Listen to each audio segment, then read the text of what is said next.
मोसीज के मोजज़ात। हजारों साल पहले अफ्रीकी बरे-आज़म में दरियाए नील के किनारे मिस्र नामी एक ताकतवर तहजीब निहायत शानदार शान और शौकत के साथ फली फूली। बुलंदो बाला एहराम गोया आसमान को चीरते नजर आते थे। अजीमुशान माबद तामीर किए गए थे और फिरौन कहलाने वाला बादशाह खुदा की मानिंद मुतलक इख्तियार रखता था। लेकिन इस दरख्शां तहजीब की अजमत के पीछे एक गहरा अंधेरा फैल रहा था जो ज्यादातर लोगों की नजर से ओझल था। इसी अंधेरे में एक कौम की दर्दनाक कहानी खामोशी से शुरू हो रही थी। बहुत जमाना पहले कनान की सरजमीन पर शदीद कहत पड़ा और बनी इसराइल जिंदा रहने के लिए मिस्र की तरफ हिजरत कर गए। खुदा की हैरत अंगेज तदबीर से यूसुफ मिस्र का हाकिम बना और उसने उन्हें खुशामदीद कहा।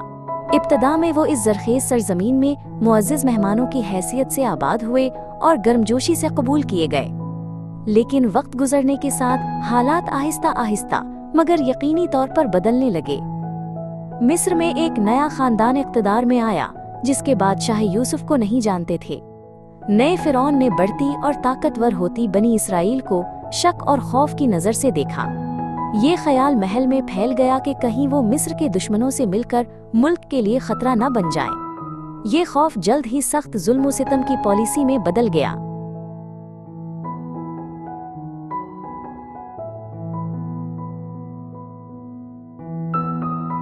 बनी इसराइल को अचानक सख्त मुशक्कत पर मजबूर कर दिया गया और उन्हें गुलामी की बदतरीन हालत में धकेल दिया गया। जुलती धूप के नीचे वो सारा दिन ईंटें पकाते और फिरौन की तामीरात के लिए भारी पत्थर उठाते रहे। उनके पसीने और खून से मिस्र की ताकत दिन ब दिन बढ़ती गई, जबकि उनकी अपनी आज़ादी मांद पड़ती गई। फिर भी उनके दिलों की गहराई में उम्मीद की एक नन्ही सी लो जलती रही। सख्त मुशक्कत के बावजूद बनी इसराइल की तादाद बढ़ती रही। ज्यादा बड़े खतरे का एहसास करते हुए फिरौन ने आखिरकार ये हौलनाक हुक्म जारी किया कि हर नौज़ायदा इब्रानी लड़के को दरियाए नील में फेंक दिया जाए। ये एक पूरी नस्ल को मिटाने और कौम के मुस्तकबिल को तबाह करने की बेरहम कोशिश थी। उन्हें इब्रानी कहा जाता था, यानी वो लोग जो पार आ गए, बनी इसराइल की वो कौम जो खुदा से अहद में बंधी हुई थी। इसी तारीख जमाने में बनी इसराइल में इमराम और युकाबद नामी एक जोड़े के यहाँ एक बेटा पैदा हुआ। यही बच्चा एक दिन मोसीज बनेगा, वो अजीम रहनुमा जो बनी इसराइल को आज़ादी की तरफ ले जाएगा। मोसीज का एक फसीह गो बड़ा भाई हारून और एक दाना और बहादुर बहन मरियम थी। मौसी जमादी के हाल ही में मौसी जमादी के हार युकाहिल बड़ा बरियम तिया। मौसी जमादी के हार ये जमादी के हार युकाहिल बरीनन मादी तिहार ये जमादिया।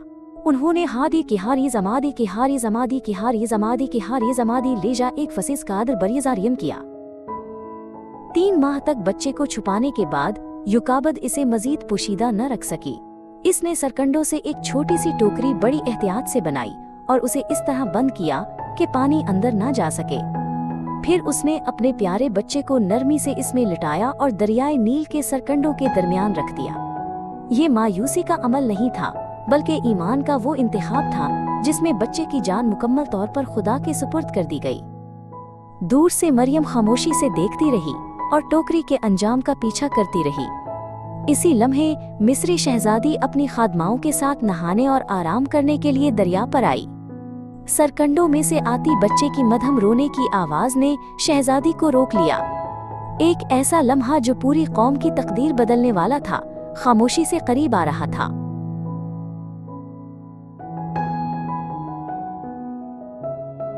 शहजादी ने टोकरी में रोते हुए बच्चे को पाया और फौरन पहचान लिया कि ये इब्रानी बच्चा है, मगर सबसे पहले उसके दिल में रहम पैदा हुआ। इसी वक्त मरियम ने जुर्रत के साथ आगे बढ़कर इब्रानी दाया ढूंढने की पेशकश की। हैरत अंगेज तौर पर वो दाया खुद बच्चे की माँ युकाबद निकली।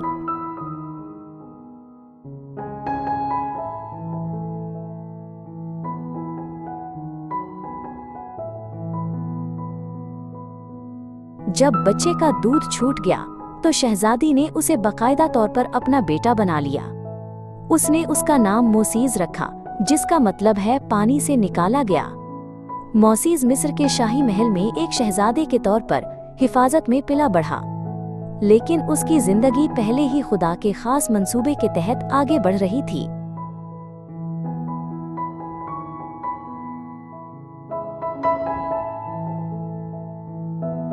एक शहजादे की हैसियत से मोसीज ने इल्म, सियासत और जंगी फ़नून की बेहतरीन तालीम हासिल की। उसी वक्त अपनी इस माँ के जरिए जिसने उसे दूध पिलाया था, वो इब्रानियों के खुदा से वाकिफ हुआ। महल की शान और शौकत और मजलूम कौम की तकलीफ के दरमियान उसके दिल में गहरा अंदरूनी कश्मकश पैदा हुआ। यही कश्मकश एक दिन उसकी जिंदगी की सिमत को मुकम्मल तौर पर बदलने वाली थी।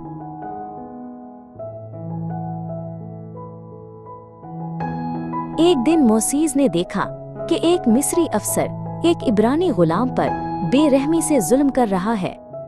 गुस्सा काबू में ना रुसका तो उसने मिस्री को कत्ल करके लाश रेत में छुपा दी। जब ये बात जाहिर हुई तो फिरौन ने मोसीज को कत्ल करने का इरादा किया। मोसीज ने महल की जिंदगी और अपना शाही रुतबा छोड़ दिया और मदियन के बियाबान की तरफ फरार हो गया।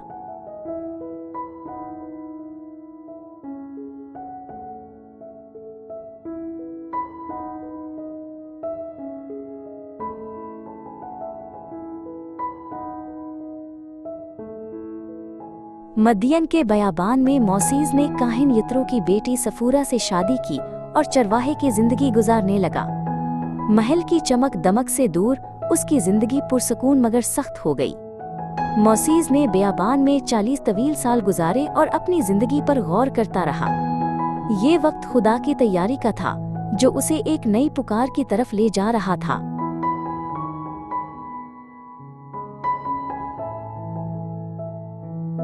एक दिन जब मोसीज अपने रेवड़ को चुरा रहा था, वो होरीब पहुंचा जो खुदा का पहाड़ कहलाता है। वहां एक झाड़ी आग में जल रही थी मगर भस्म नहीं हो रही थी। शोलों के दरमियान से खुद खुदा ने मोसीज को पुकारा। इसे ये मुकद्दस मिशन दिया गया कि वो दुख सहने वाले बनी इसराइल को गुलामी से निकाले।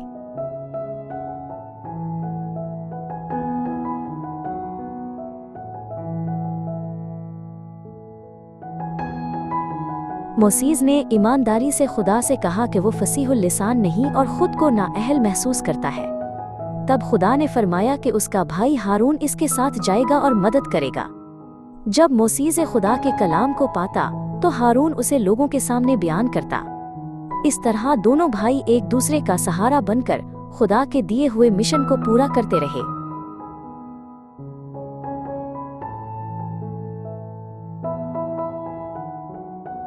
खुदा के हुक्म के मुताबिक 40 साल बाद मोसीज और हारून मिस्र वापस आए। वो जुर्रत के साथ फिरौन के सामने खड़े हुए और साफ कहा, मेरी कौम को जाने दे। मगर फिरौन ने जिद के साथ इनकार कर दिया गया। बनी इसराइल की तकलीफ और बढ़ गई।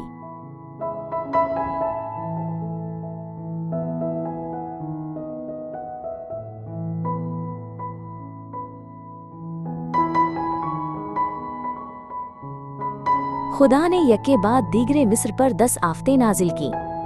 दरियाए नील का पानी खून बन गया और मेंढक, जुएं और मक्खियों के गौल मुल्क में फैल गए। मवेशी मर गए, दर्दनाक फोड़े निकल आए और ऊले और टिड्डियां खेतों को तबाह कर गईं। आखिरकार गहरे अंधेरे के बाद सबसे होलनाक आफत आई और हर पहलूठा मर गया।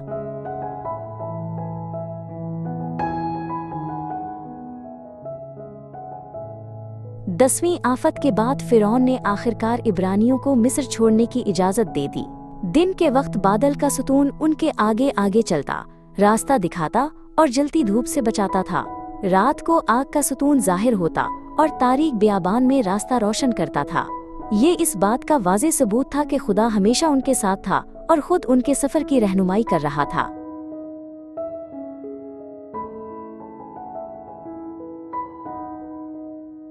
कुछ अरसे बाद फिरौन को बनी इसराइल को जाने देने पर सख्त पछतावा हुआ। इसने खुद 600 मुंतखब रथों समेत एक अजीम मिस्री फौज की क़यादत की और उनका पीछा किया। बियाबान में रथों की गरज और घोड़ों की टापों की आवाज करीब आती गई। खौफ और बेचैनी एक बार फिर इब्रानियों के चेहरों पर फैल गई।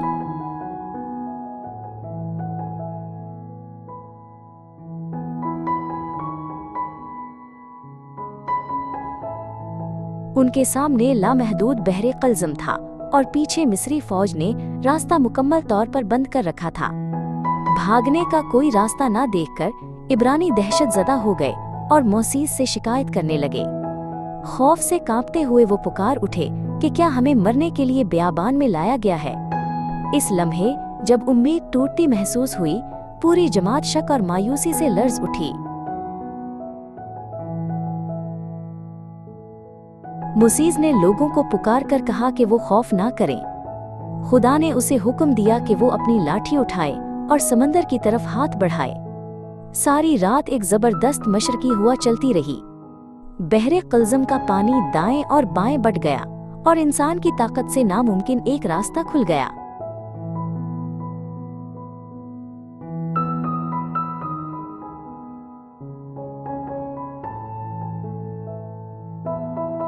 दोनों तरफ पानी मजबूत दीवारों की तरह खड़ा था और दरमियान में खुश्क रास्ता जाहिर हो गया। इब्रानी बुजुर्गों, बच्चों और हतीज के अपने मवेशियों को साथ लेकर कदम बह कदम आगे बढ़े। खौफ और हैबत एक साथ थे, मगर उनके कदम रुके नहीं। ये ईमान की पेशकदमी तवील रात भर जारी रही और वो दूसरे किनारे तक पहुंच गए।